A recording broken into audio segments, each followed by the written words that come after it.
everyone, my name is Rodney. I come from a company called Funland Club, and this is the Innovation Corner. The Innovation Corner is a program that is dedicated to helping you understand what innovation is. So we dive into different aspects of innovation, from entrepreneurship to business to technology. And today we have something really interesting because we are going to talk about artificial intelligence. This is an aspect that you've been hearing about. Perhaps you have some AI models on your phone, but you don't know. So today we are going to talk about artificial intelligence and how we can really use it to our advantage. And with me, I have an expert, and he comes from a company called Mark AI. And he is called Tusime Kenneth. And of course, he's also a young Adventist man from SDA Masaja. And he is our expert for today. And we are going to be having this conversation about artificial intelligence, how we can use artificial intelligence. And he runs a company that is dealing with AI and is going to introduce what that company does and how we can also be able to use some of his solutions to our benefit. So I invite everyone, if you have a friend who could really be interested in this, you could give them a call right now and tell them, please don't miss this episode, because we are going to be looking at areas that can be able to change your life, change my life. So you have to be attentive. And if you spot any idea that you think can work for you, please get a pen and a piece of a paper and note down something. Mr. Tusi. So I call him Tusi. Welcome to the show. Thank you so much, Rodney. Yes.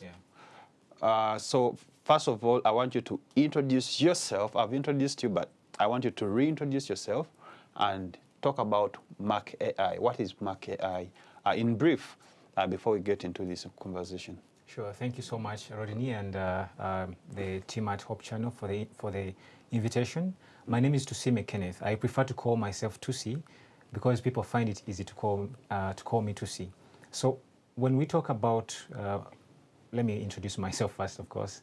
I'm the co-founder of Founders Lounge Uganda, which is the largest community of startup founders in Uganda, including founders of Rocket Health, Safe Border, Numida, Kasaiba, and we've hosted most of these at Founders Lounge. But besides that, I'm also the co-founder and CEO of Mark AI. Now imagine a situation where teachers take about a week averagely to mark students, to grade students' examinations. They never give them feedback, They never give them follow-up assignments. And this is for at least 300 students. This is what we are changing, creating a solution called Mark AI, which automatically marks the students' examinations, provides feedback, and follow-up assignments. And this happens in seconds, if not just under 3 minutes. This is what Mark AI does. Yep. Okay, it's really interesting. We've been, if you're not privileged to study in those high-end schools, Yeah. you end up in medium schools that have a lot of population.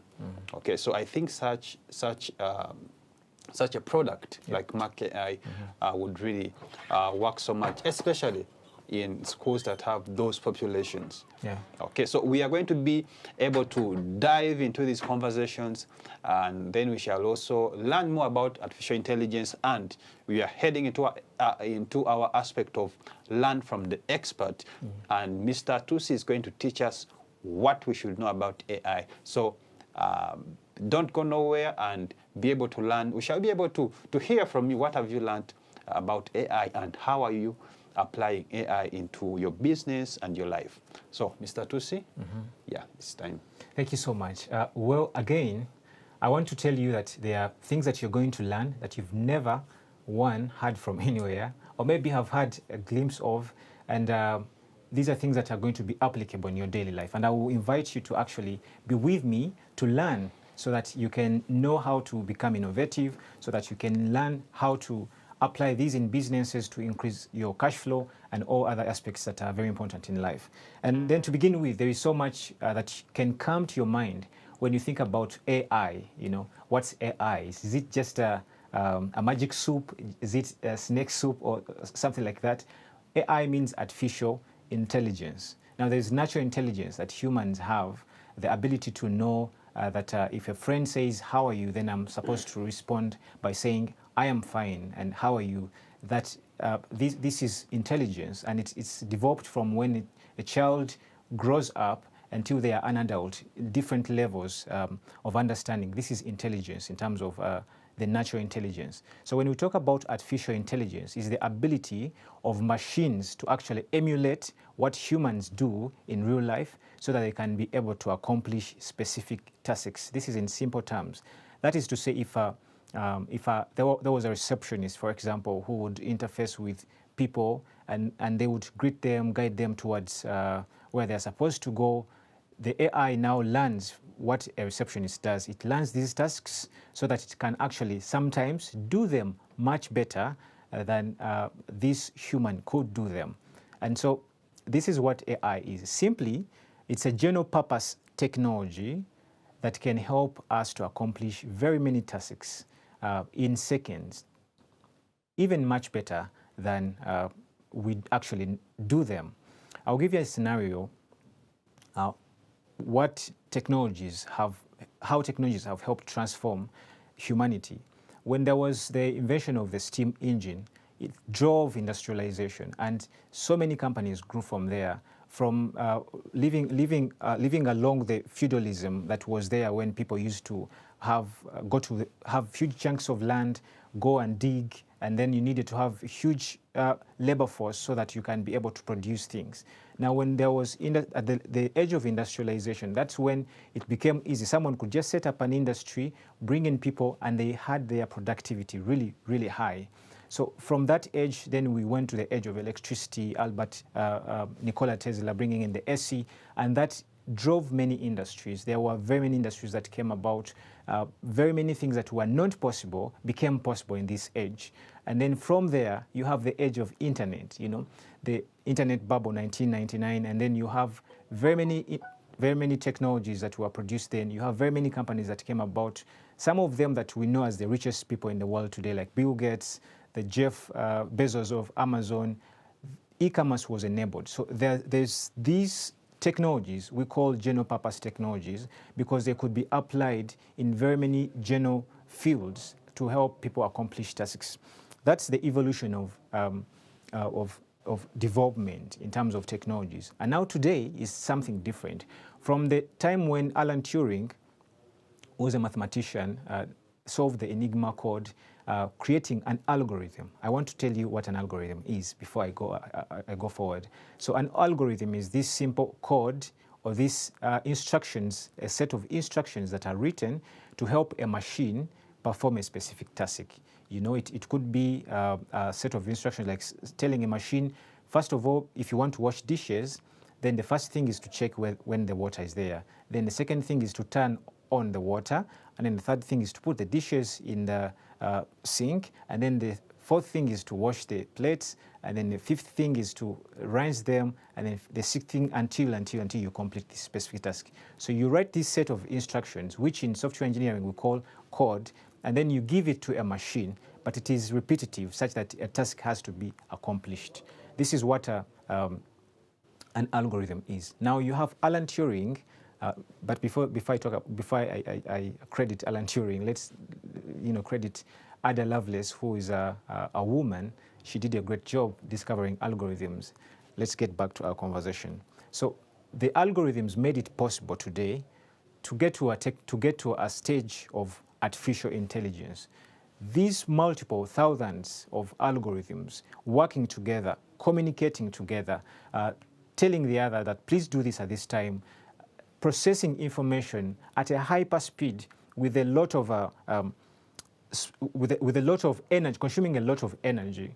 This is where the age of AI comes in, the age of artificial intelligence, where machines are becoming super efficient to perform tasks that they used to perform in the past, but now it's much better, much faster, and much cheaper than actually humans do those machines.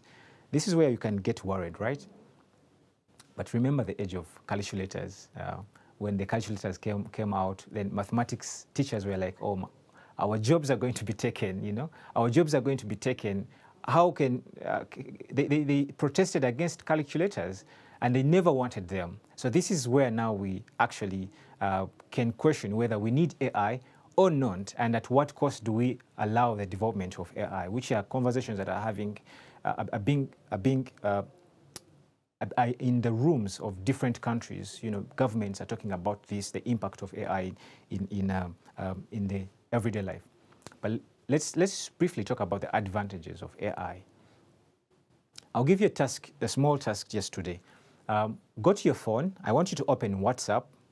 If you have WhatsApp, it could be business or it could be the normal WhatsApp. There is a ring at the bottom, which is has a specific gradients. There is purple, there is blue, there is green, a small ring. I want you to click on that ring. That ring is called an assistant. It's called a chatbot, but it's an assistant for you to use to talk to the AI if you've not used it before.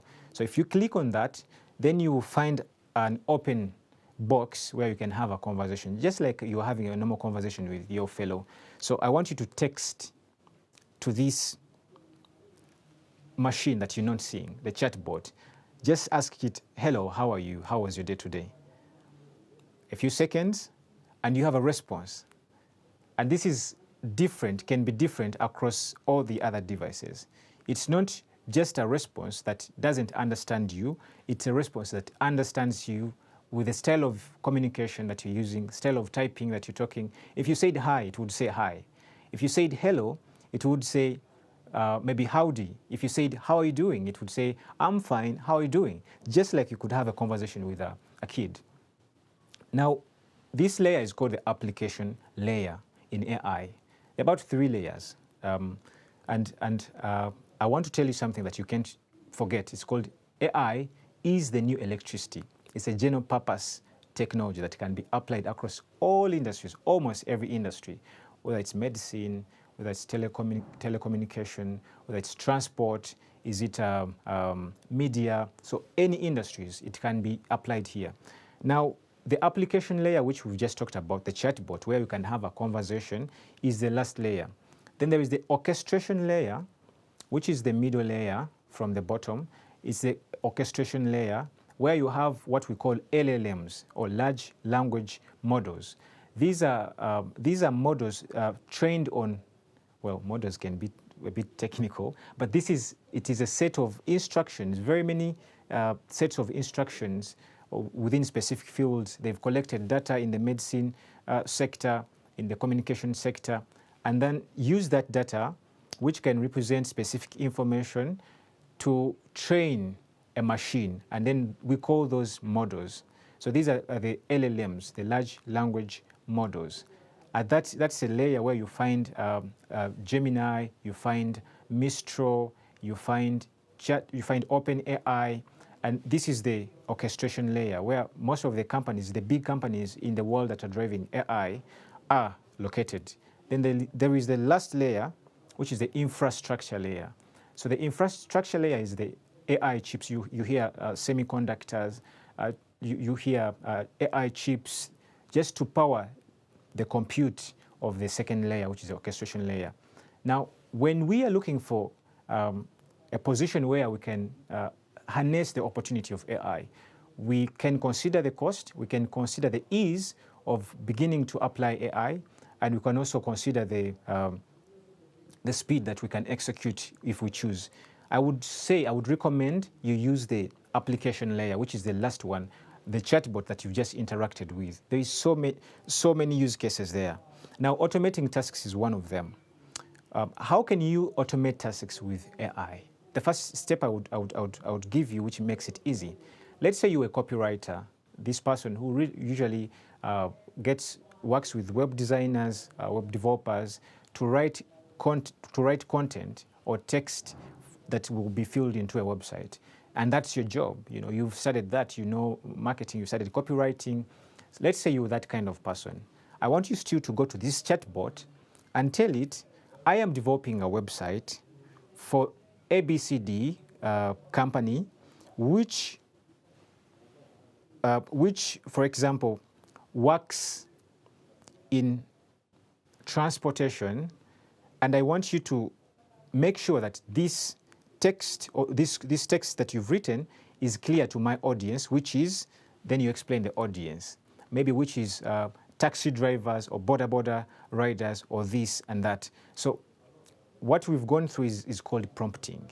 When you write text to this chatbot, to define the text that you actually, to define the text and create the context of what you want it to do, then you're doing what is called prompt engineering. You're writing text, explaining, and this set of instructions is called a prompt. Now, the actual process of doing it is prompt engineering. So this AI is going to do three things in the background. First of all, it will search all over the data it was trained on, and it will go to a specific sector. Say it says, now this is because you asked transport. It will go into the sector of transport. And then it looks for what data that does this person need and who actually is he trying to communicate to. And it will find that you're trying to communicate taxi drivers, border riders. And then it will wind down to that audience. And then it searches all the data that it has been trained on. And then it sees that this is the most important data or most important information to the taxi drivers, also to the border riders, and then to return a result. So that information that it has returned has gone through all these steps that I've just explained, and then that becomes a copy. So one thing that you've automated, you've just saved. This happens not in minutes. It doesn't happen in hours. It happens in literally seconds. Imagine you as a human being going through the same process. You have to go to Google, search articles you find that are being written about drivers, taxi drivers. Then you have to be specific about what country. Is it Uganda? Then you have to actually choose, go through and read through, find information that is relevant. Then you note down the key points that you're going to be using, and then you finally have a copy of a website. So this whole step, this is a lot of time. It could take averagely 4 hours to get this done. But with AI, you've automated this task within seconds. So you can refine, you can improve this prompt. The more you improve the prompt or the set of instructions, the much better it becomes for the responses to come. So that's one of the ways of using AI. There is, if you want to improve decision making, one thing that you can do, there is a chatbot called ChatGPT. And I think most people are using ChatGPT. If you're not using it, then you're actually losing out. So I want you to go to Google and then type chat, which is CHAT, then GPT, G like girl, then P like point, and then T like technology. So I want you to type ChatGPT. You have a result of this chatbot, and then click on that, and then I want you to show you how it can help you to make better decisions. Let's say you have a company that is in the manufacturing sector, and you want to make decisions over what products, what descriptions of products I'm producing could be more easily understood when I push them to the world, in terms of trying to make sure that these people are going to get the product, differences from the competition, and my investment is going to be justified because I will have an point of differentiation from the competitor. That's maybe assuming that will bring in more money to increase your cash flow. So when you go to that chatbot, there is a small pin. I don't know if I can show that, but there's a small pin which I want you to click on, and then you upload these products, several products that you have maybe in a PDF format or Word document, and then you tell it, you type, which we said is called prompting. You ask it to please write descriptions for these products that will make it easy for the customers to differentiate them from other products that are similar on the market. And I want you to be as easy as possible, that it is easy for a grade 5 kid to understand you or these descriptions. So you're going to have a lot of information there. The AI will immediately, ChatGPT will immediately give you responses that are going to make it easy for you to make decisions over what descriptions you can use And you can do this multiple times. You can have 3, 4, 5 of these generations, like these copies that are generated by the AI, and then you can choose which one can work in the market by doing A/B testing. You can test this, you can test that, and then you have responses which you can measure against. So this is the second way. But there's something also interesting now with Mark AI. Now what we've created a product, it's called Mark AI. One, I explained earlier on that it takes averagely a week. That's for 300 students, secondary school, for a teacher to sit down, literally, start marking students. We'll never give them feedback. And at the end of the day, the students do not have this feedback to help improve their performance, but also they are losing the morale to study because their performance is not increasing. So we are losing doctors, we are losing lawyers, we are losing accountants, we are losing great politicians because simply they don't have feedback, right? And teachers can never, it's impossible for teachers to be data analysts. They can never be data analysts at the same time as well as being teachers. Now, the role of Mark AI is to, one, become a data analyst for the teacher, to help them have important information that can save them the time and can also help them spend that time in the classroom with their students. The data that is collected by Mark AI is, one, enables us to provide feedback, one, to the teacher, so the teacher can know where they are lacking in terms of training, and then two, they can know how best are the students understanding these questions or this topic, and then how can I change this and teach it better.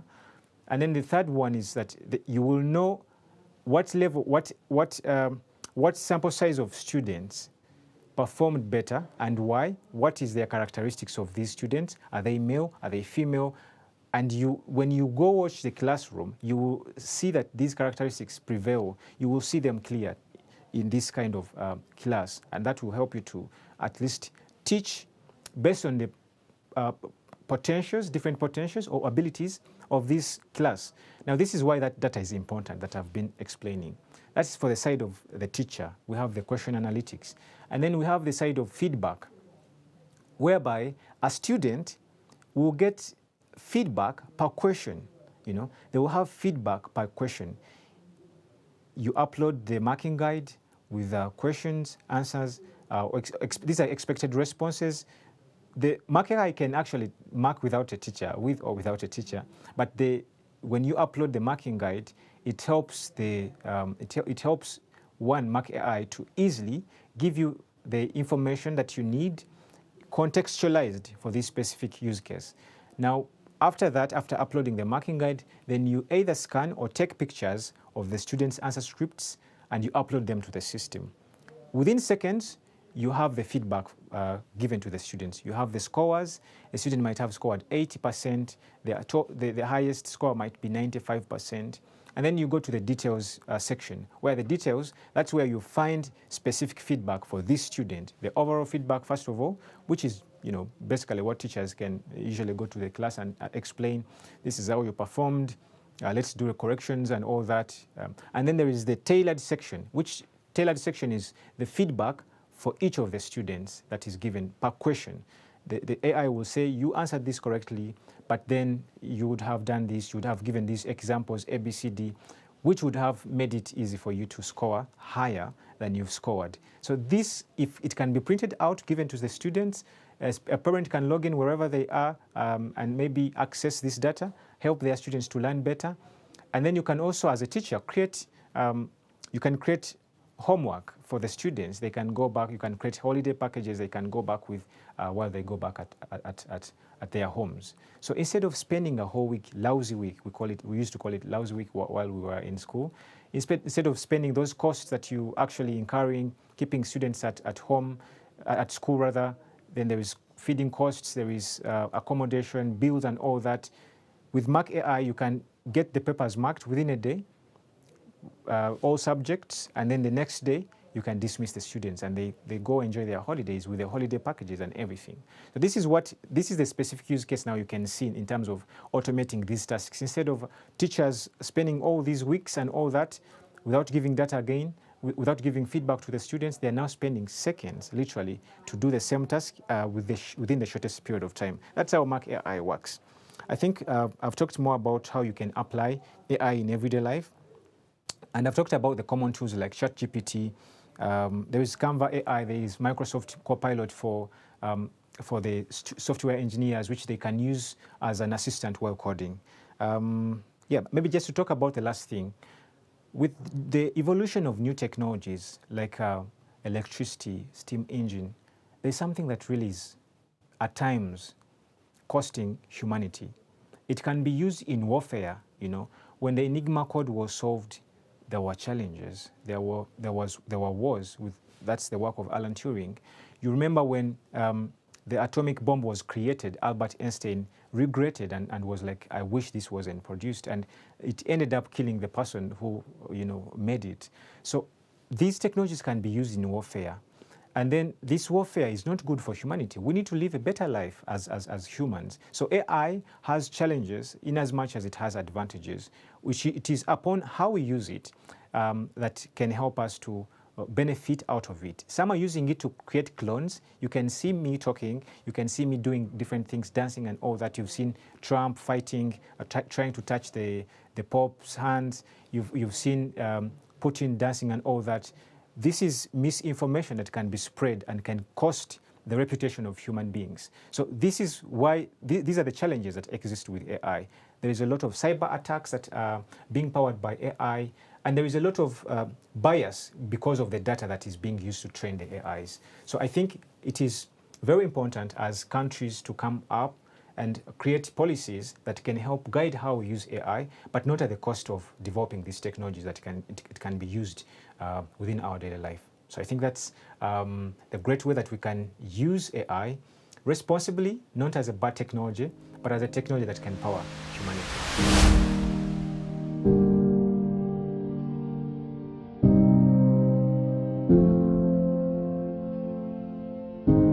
Welcome back from that aspect of learn from the expert. We've had a lot of information from our expert, Mr. Tusi. And I'm also one of the members of the Founders Lodge, and I've really benefited from the community that this gentleman and one of his friends created. And yeah, we've really learned a lot in the aspects of AI. And this is the aspect where we have to ask a few questions to this gentleman. Now, some of the questions are obvious and others can really take him to think a lot, and others can really maybe provoke him to not to be so happy. But either way, we are trying so much so that you out there who is watching us can benefit. So, Mr. Tusi. Yes, Mr. Rodney. Yes, today I've been reading an article from Sam Altman. Yeah, Sam Altman is the CEO and I think co-founder of OpenAI. Yes, ChatGPT. So he's saying that the advice that he gives young people who are graduating, in their generation they were told they have to be software engineers. But now he's saying, instead of opting for that, opt to learn different AI models and how you can use them as a software engineer. Now, my question is that, do you agree with him or you object? Because we have young people who are just leaving school and they are thinking of now spending the next 4 years studying software engineering. Yes, so what do you have to say about that? So there are different contexts that my response can be applied. Yeah. In the context of Africa, where are we looking at? Where are we today? You find that we have a lot of gaps in terms of skills, and you find that we have infrastructure gaps as well. So in as much as what Sam Altman is saying can be true, you find that we cannot just leapfrog to that era without having the basics. So what does a software engineer learn? You're learning how a machine works. You're learning how you can program this machine to be able to help you execute specific tasks. I would say for someone who is going out, a student who is actually just joining university and studying software engineering, don't be discouraged by these words. I mean, the first thing that you should know is to know what you don't know. You know, if you don't know what, if you know what you don't know, then it's easy to have a conversation and understand some of these developments in technology. But without understanding that, then it's going to be hard for you to actually use these technologies. As a senior engineer, you'll find that it's easy to use these tools that have been produced, like Microsoft Copilot, that you can use. There is Casa, there is Klein, there is Windsurf, that you can use to actually produce code that it would take about 50 people to produce, and you produce it within maybe a few days or a week. And it actually it is usable. You have an MVP, which is called the minimum viable product. So Sam Altman is true, maybe partly for his context. In 5-10 years, that's going to be much more important than it is today, especially for a developing country like Uganda and for most of the countries in sub-Saharan Africa. So I think as a software engineer, if you're learning software engineering, please don't be discouraged. Focus so much on Python. Learn how Python works, because Python is the language of AI, artificial intelligence.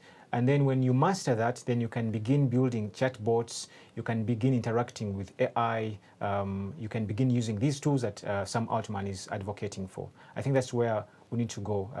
I think some makes me a bit scared, because you can say, oh, the jobs of software engineers are going to be taken away. But there's so much that has been unlocked because AI exists that we would not know. There are so many unknowns that now exist today that we have been able to discover because AI exists. So there are new fields of jobs that are being created because AI has come. And who is going to fill those jobs? These are the new people who are actually learning AI. And then because this is more like the skill that is needed for someone to actually get those jobs done. So don't worry anyway. Okay. So for someone out there, you are thinking of maybe being a developer, being an engineer in software, the expert has told us, please go ahead. But I think it is really important for them to focus also to learn while aligning with the new technologies. Exactly. Yeah. Not to learn just as they did 20 years back. Yeah. So now I have another question. There's this aspect called artificial general intelligence. And it's a bit scary.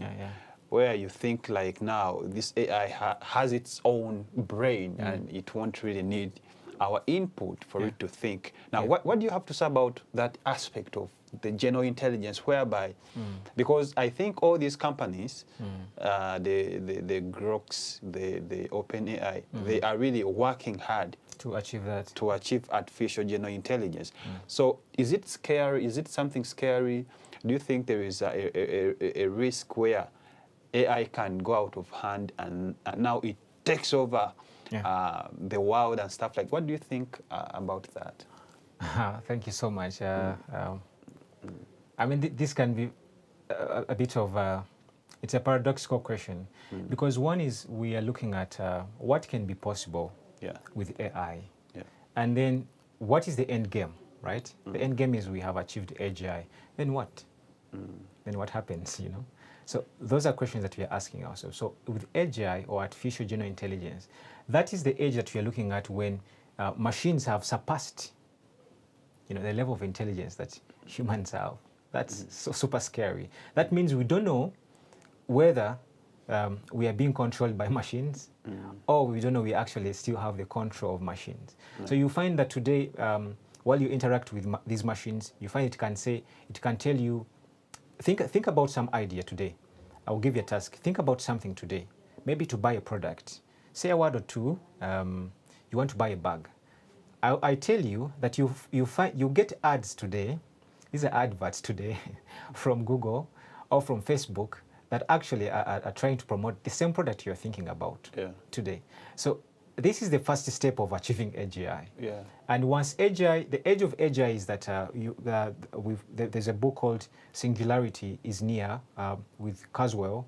So he writes about that age when humans and machines have become one. You've seen a movie called Cyborgs, I think, Cyborgs like that.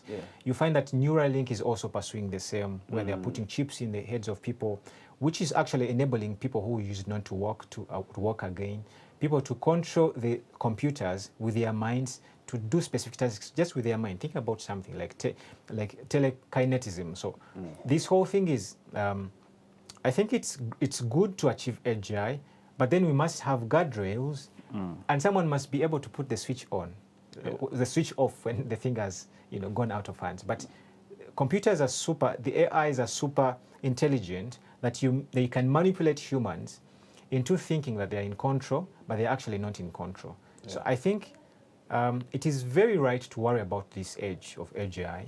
Yeah. But I think humans have always evolved through very many sectors. Maybe, who knows, we can still evolve through this, but it is very important to have guardrails and have conversations how to protect ourselves against this when it happens.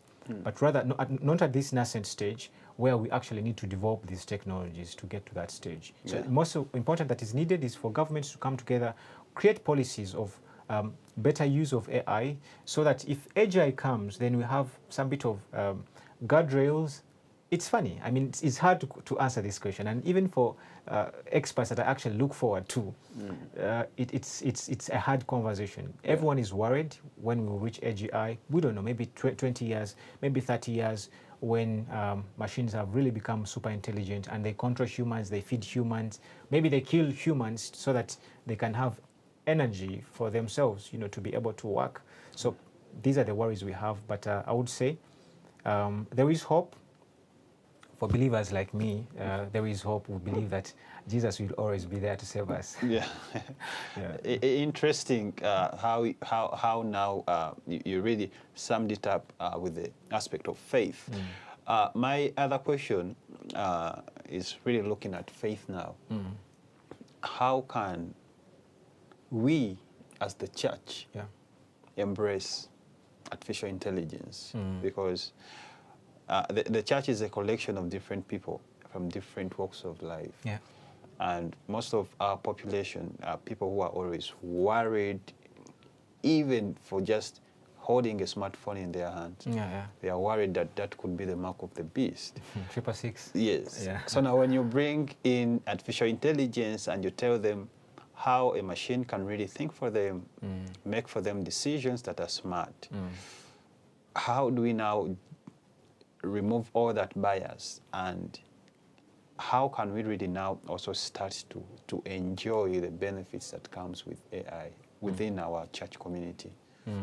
Yeah. So I will give you an analogy. There is the allegory of the cave that Plato narrated.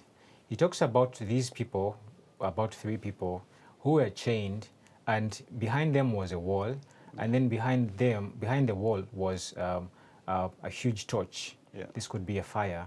Yeah. And then that fire, whenever people used to come, they hold something on their head, and if it is in a form of a giraffe, these people who are actually looking at the shadows that are being cast because of the torch hitting these objects that were between this the wall and the torch, people thought these objects were real. For so many years, they thought these objects were real. They could see the giraffe, they could see the zebra, maybe a saucepan moving, but they were actually people who are moving, who never needed to be seen, so that these people can still stay where they are. So I think this is a great analogy. And then it suddenly happens that one of them escapes. We don't know how he escaped. Maybe the chain became rotten, and then he escaped the cave. So when he went outside, he saw the light. When he saw the light, then the question comes is that should he go back and explain to these people that what they are seeing is just shadows of reality, or not shadows of reality? And this man who sees the light just says that he will not go back. He decides not to go back. These people remain with the shadow, and they never see the light because he's afraid his life will be taken, because these people will think that you're lying to us. You're saying that you're seeing the light, but that's not true. This is the true thing, So there's these 2 things, perception of realities. I think how can our church play a role in this, and how does this analogy actually work for us? Remember, the world, how have people always perceived new information? There's always been objection. When Christ came, the Jews never accepted him. Even up to today, there is Judaism. They still think that the Savior is going to come someday. They did not accept that, right? Yeah. So if that happened to Jesus, who performed miracles, who did all these things that people could see in that generation, and they still think today that he wasn't the Christ, that is not going to change in this era. So there is that category of people who still have a side where they think that the unknown is a threat to them, and therefore their defense is to choose fight, which is a natural way how people respond to stimuli. Yeah. There is the flight or fight. Yeah. So when people see that something is a threat to them, they either fight or fly away. But now if people who say that AI is bad, AI is Satan, AI is the devil, it can be a tool that can be used by the devil to advocate for his own mission, but it can also be a tool that can be used by the church to reach many people. Yeah. I mean, today I'm able to speak to you today because there was someone who came out and produced this electricity and made the TV and made the sound to be produced to you and made you easy to call someone in America or someone in the UK. Yeah. It's made easy because of this innovation. So I think AI, one, can be used by the church. We need to understand the infrastructure that the church can play a role. The church has a lot of data. We collect a lot of data in our churches. This is olfactory, this is data about people, their demographics, where they're coming from. There is a lot of data that is being collected. The question is, how are we using that data? How are we evaluating the missions that are done, the efforts that are done, and how many people, if they are women, which region are they coming from, and why? What is their characteristics? Are they people who maybe of this specific ethnicity? Are they Baganda? Are they Bachiga? Are they Batoro? Are they Banyoro? And all that. Yeah. And how can we use this information that we've collected and understood to target our efforts towards these specific places? Yeah. So with AI, you have insights. The church can get insights from its collective group, from all these people, that can help it to reorganize its services, measure the effectiveness of the services that it's delivering, and also to help people get more information easily. We can have a chatbot as a church, where this chatbot represents the values, the 28 fundamental beliefs of the Seventh-day Adventist Church. And one can chat with it. Maybe we can share it with a friend and tell them, hey, you know what? I want you to interact with this, and then ask it any question. You ask it about the 6666, ask it about the Sabbath. This chatbot is majorly, trained on that. It's trained on the 28 fundamental beliefs. It's a Bible study, and it's interactive because people they can ask it, how are you? And it can respond. It can be voice mode. Those integrations can all be made with the AI. Do we have the data? I think yes, we do have the data. Yeah. Do we have the audience? Yes, we do have the audience. Do we have the infrastructure? Yes, people have smartphones. But do we know how many people have smartphones who are Adventists? We don't know, right? Yeah. Do we know how many people in specific geographies that can use these tools? We don't know. So that's where AI can be used. Yeah, I think also on that same point, I was also exploring an aspect also in AI. So recently we are working on some progressive classes of the Adventist Youth Ministry. Yes. So I took some of the stories that were told in some of these lessons, and then I wanted to animate these stories to bring them to life. Yeah. And then, of course, you could use these 3D programs like Blend and stuff, and then you could take maths. Then I used a specific AI tool, and then these stories came to life. Yeah. Real animations. Real characters. Yes, a kid of 4 years could relate to. And I was like, I think there's a lot of potential. How long did it take you to do this?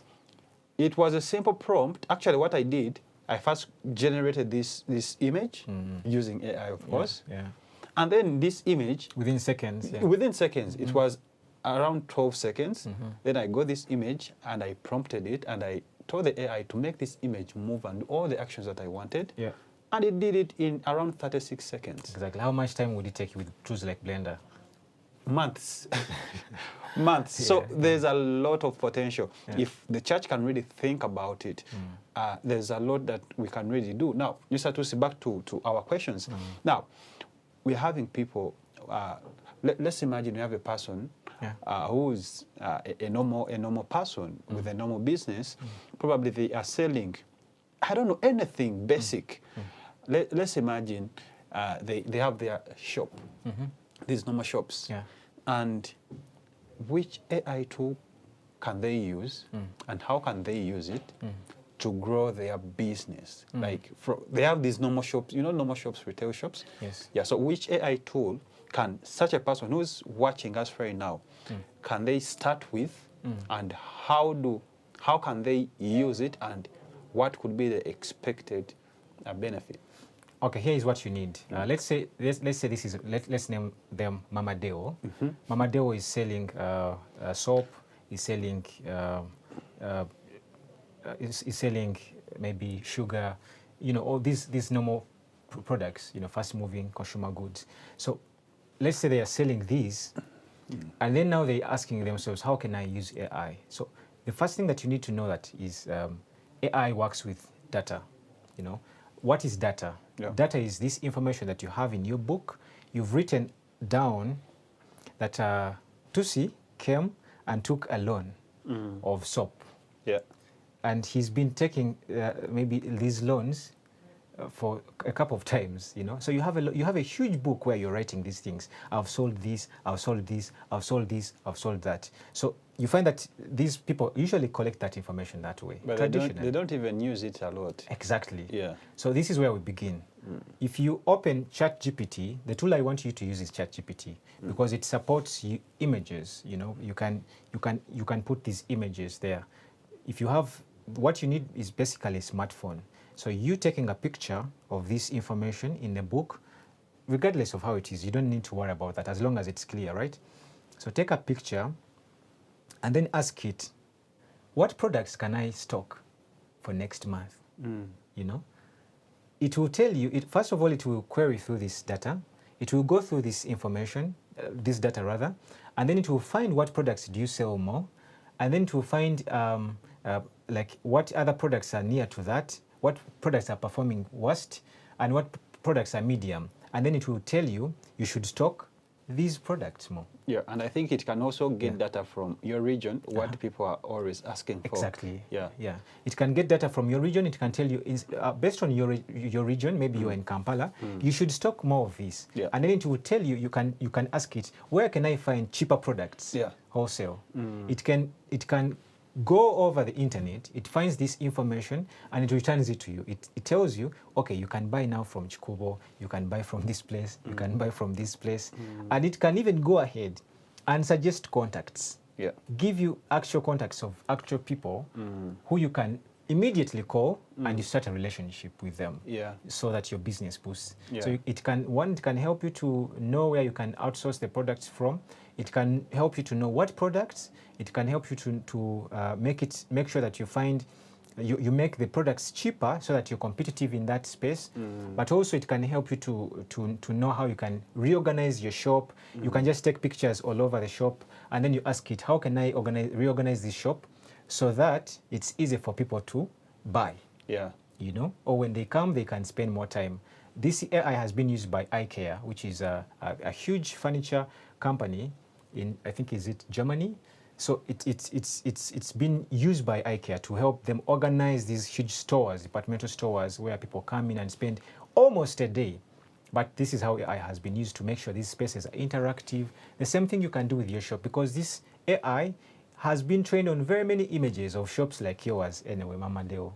So that's how you can begin using it. Yeah. Okay, so conversations around AI are really interesting. Yeah.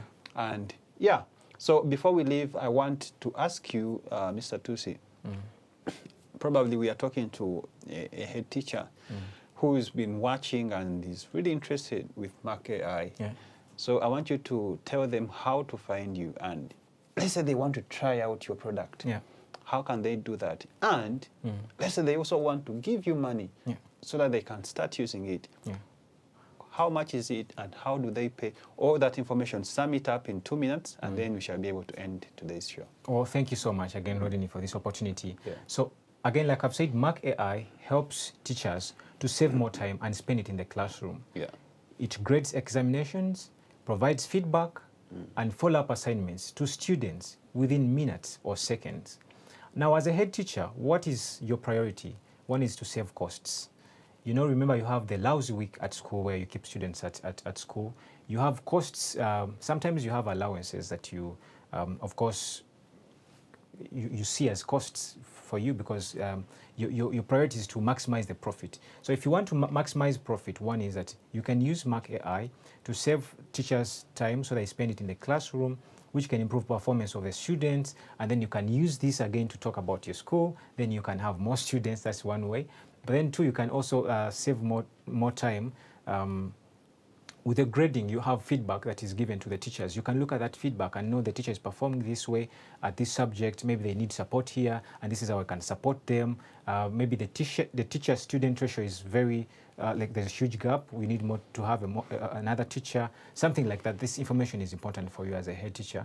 And then lastly, with Mark AI, you can have the holiday packages, which usually students pay for, and then you can print them out, give them to students.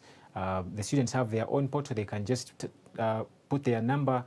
The teacher can, the parent can look at that, and then they can help these students while they are at home. So you don't need to worry when the students come back. When they used to say that in Uganda that obongo baba bubisikati, you know.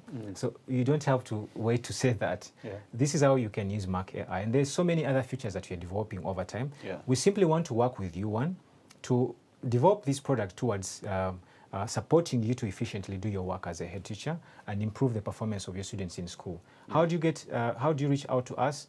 One is you can go to mark.xrefracted.com, and you can use this login to test the service. You can use a demo at xrefracted, where it is xrefracted.com as an email, and then you use test at 123. So test is TEST, then at, which is a sign of at, and then 123, which is the password. So log in with that, and then you can be able to test the tool immediately.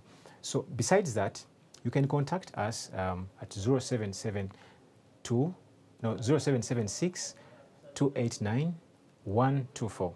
That's the company number. If you want to use the email, you can send an email at @xrefracted.com, which I already shared. Or you can come at our office in Bokoto, Seromaga Road, plot 859.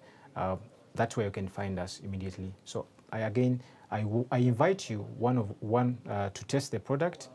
The pricing options right now can vary based on what school, what number of students you have, but I will ensure that our prices are really very, very much friendly. And we can, at this moment, you can test the product for free. You can mark up to 100 students for free. There's no cost at all, but then we can learn as well from that process. So you can call me to test out the product immediately for free. We don't charge anything of a cost for a demo. And that's how we can get started with Mark AI. I hope that we can together improve the performance of your students, but also help you save cost as a head teacher. We can also train your teachers how to use AI so that you are competitive from other schools, and that can help you to impact the students so that they can become better lawyers, better doctors, better teachers, and all that. Thank you so much. Okay. Now, thank you so much. And we have been with Mr. Tusi from Mark AI. So I want to remind the youths of Kampala Metropolitan Zone that we have our program on where we are going to be training you in different areas of innovation, and you'll be able to come up with ideas. Maybe you can come up with an idea such as this. And he mentioned that he has now clients all over the world, not only here in Uganda. And so we shall be really exploring some of those. So my name is Rodney from Funland Club, and this is Hope Channel Uganda. And I want to really wish you a blessed day, and let's catch up in the next episode. Thank you so much.